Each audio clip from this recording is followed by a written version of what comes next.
This is one of those stories that's so familiar to us, we might miss actually a lot of what is going on here. So we really have to start with the opening dialogue, right? So a scribe, this is a scholar of the Jewish law, the Jewish Torah, stands up while Jesus is speaking, right? So imagine Jesus is sitting down and teaching, which would have been the common sort of way of doing that, and then someone in the crowd stands up.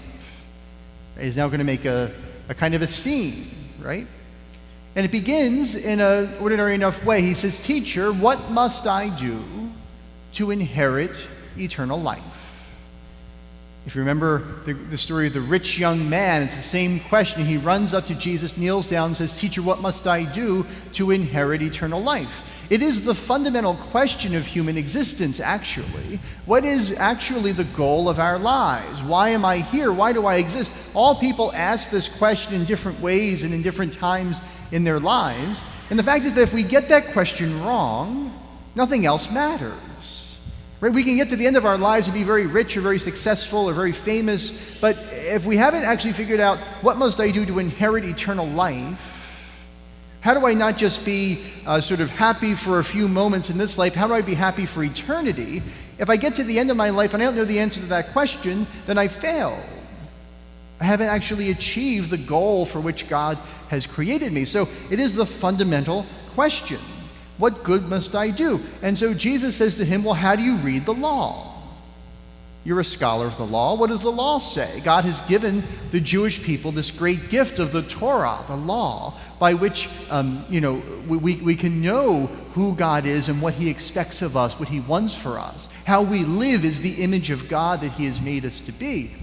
And it's unclear whether the scribe is authentic in his answer or if he's sort of repeating what he's heard Jesus say, right? Because, we hear these stories once, but Jesus he didn't just say these things, these sayings and his teachings one time. He said them over and over and over again. And we just sort of hear them in these stories, these vignettes in the gospel. So he is either repeating something that Jesus himself has said, or he actually is convicted about the fact that the essence of the Jewish law comes down to the two great commandments. You shall love the Lord your God with all your heart, with all your soul, with all your mind, and with all your strength. And you shall love your neighbor as yourself. And this is how the scribe answers Jesus. And he says, okay, great, do that. Okay, just do that, and you'll live forever. What good must I do to inherit eternal life? Love the Lord your God and love your neighbor as yourself. But now we get to the heart of the matter. See, the reason this man has stood up is because he has a specific interpretation of the law, and he wants to test Jesus, probably because he thinks Jesus has a different interpretation of the law. And the question is, who is my neighbor? Who is my neighbor? How do I define that? Is it someone that lives close to me? That's how we use the word neighbor today in common language, right? A neighbor is someone that lives on my block, lives on my street or cul-de-sac, right? In the Jewish mind, a neighbor was, did it include all people of Judaism? Did it include the whole people of Israel, who were really one family through Abraham, Isaac, and Jacob? Did it include all of them? Did it include just my tribe? What about those that were non-Jews that were living in the land of Israel? What is my status to them? How am I supposed to treat them? Does the law demand that I love them? Are they a neighbor or not? Right? And if these questions seem to us strange, let me put this in a modern spin. Does someone who breaks the law to enter our country, is that person a neighbor or not? Does that person deserve, or am I commanded to love that person or not? And if so, what does that look like? Right? So if these questions seem very foreign or strange to us, they're actually very relevant. We do the same thing. We just use different language for it. We define who it is that I'm supposed to love. And we tell God, I'm going to love these people and none else. It's actually a dangerous road to go down. And so in response to that question, the scribe who wants to justify himself and show that his interpretation of where the term neighbor begins and ends, and that's the context in which Jesus tells the story. I want to point out a couple things about the story. Right? The priest and the Levite they come upon the man who has been beaten by robbers, bleeding on the side of the road. For all they know, he could be dead. Why is that relevant? Because priests and Levites have ritual duties in the Jerusalem temple. And one of the ritual laws of Judaism in the Old Testament, tucked in there with love for God and love for neighbor and the kosher food and everything else, tucked in there is ritual purity. And those that touch a dead body for 2 weeks have to go through a cleansing ritual. That means they can't perform their duties in the temple anymore. So they're walking by the road and they said, 2 weeks they have to do this whole thing. They can't go to the temple. It'll be a whole commotion, all this stuff. It's just too much. They have reasons for what they're doing, is what I'm saying. Now, we shouldn't have sympathy for them. I'm just telling you that they have reasons. The same way that we have reasons for not making a phone call to reconcile with someone we've been estranged from. The same reason why we don't stop by to see an elderly relative who we know lives by themselves. The same reason why we sort of hurry up quickly when we walk by a homeless person in Center City. All those reasons. People are needy, it's too much, they're going to use it on drugs. We all have reasons, don't we? We all have reasons. The priest and the Levite had reasons. They walked by.